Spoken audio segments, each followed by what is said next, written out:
My sister helped me realize, like, dude, like, that's the same thing that I went through.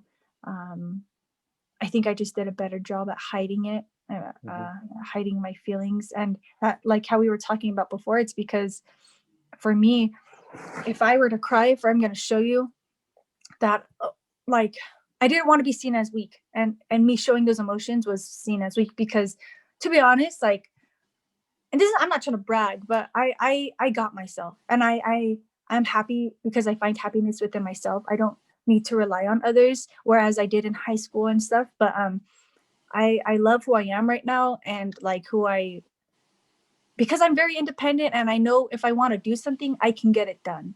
And so the fact that I was feeling all these things and thinking all these things, but didn't understand why, I would fight with myself so much, because it was my pride. It was my pride not letting me not be okay. Because I was like, no, you're okay. Just keep going. Like, go to work, get up, wipe your face, and go.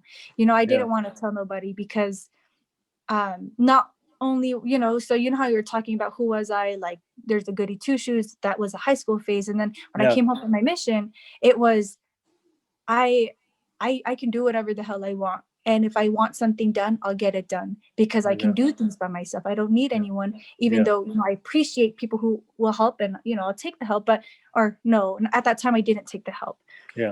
And so that's where I was then, is I had that, to me, in my mindset, it was like, I had this reputation for myself of, I am independent. I'm an independent woman. I work, I pay my own bills.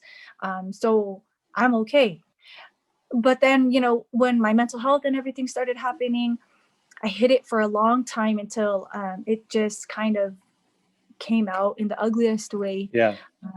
And they found out, and that was really hard for me to not only accept myself, that I was not okay, but also hard to let my sisters and my mom even like hug, or like tell me that I'm okay.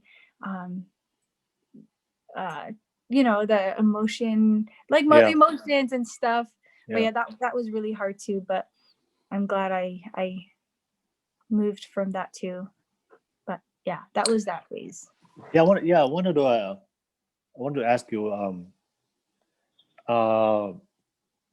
when you talk about mental health within our culture in Polynesians, that's, I know a lot of people are going to watch this and can totally relate. But I wanted to ask you, because I feel like that's something I want to make sure the audience knows, like, understand that, mental health and depression, a lot of people feel like that when they're not okay, or they're just, having moments of weaknesses, or just struggling, I want to let everybody know that that's the normal part of life, that we're all going to go through our ups and downs. That's what life is. We're going to go through our ups, we're going to go through our downs.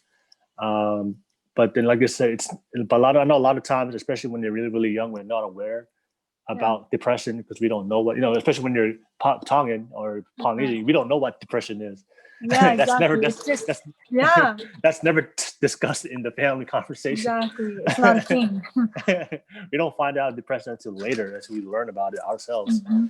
So because we don't have emotional intelligence to be aware of our feelings, a lot of us, especially Polynesians, we grow up thinking that feelings is a bad thing, and we have it, and we have a natural reaction and tendency just to hide it, right? But the thing is, we have to realize that we're human. As human beings, and we're gonna feel the way we feel, and having feelings, especially feelings of doubt, insecurity, anxiety, those are natural feelings. We all feel it.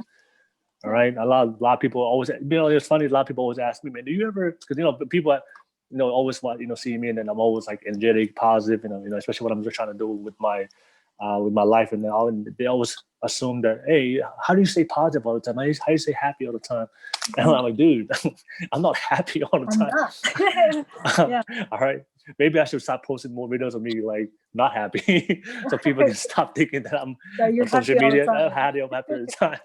Now, I'll tell people, I'm a human being like everybody else. I go through my moments in time, right? But for me, because now I'm older, and I'm matured as far as developing my emotional intelligence, understanding how I feel.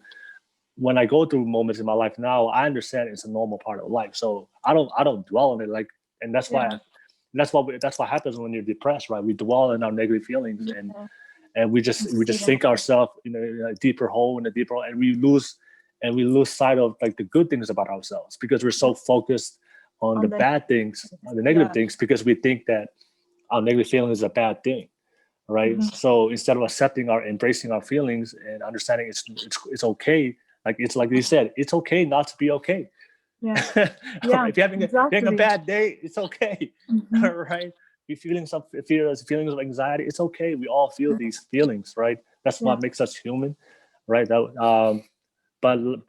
back then, when I went through my depression, I felt like having this feeling was, of course, being Polynesian and being Mormon, we tie religion into it too, right? Oh wait, if I have these feelings, I'm not worthy. I'm not a child of God, or God's punishing me, or I knew I should have went to church yesterday. I should have read the Bible, read my scriptures. Oh my God. We start to justify the reason why, why we shouldn't have these feelings. Like, oh, it's because I didn't do this, because I didn't. No, it's just, we have those moments as people, right? Yeah. And then of course, but then we realize later that it's okay. So I just wanted to, and I really appreciate you sharing this. And not only it hits me, I know it's gonna hit a lot of people, but I just want people out there to know, like, it's okay not to be okay, right? Yeah, it is. Get help, right? It's okay to get help, right? Because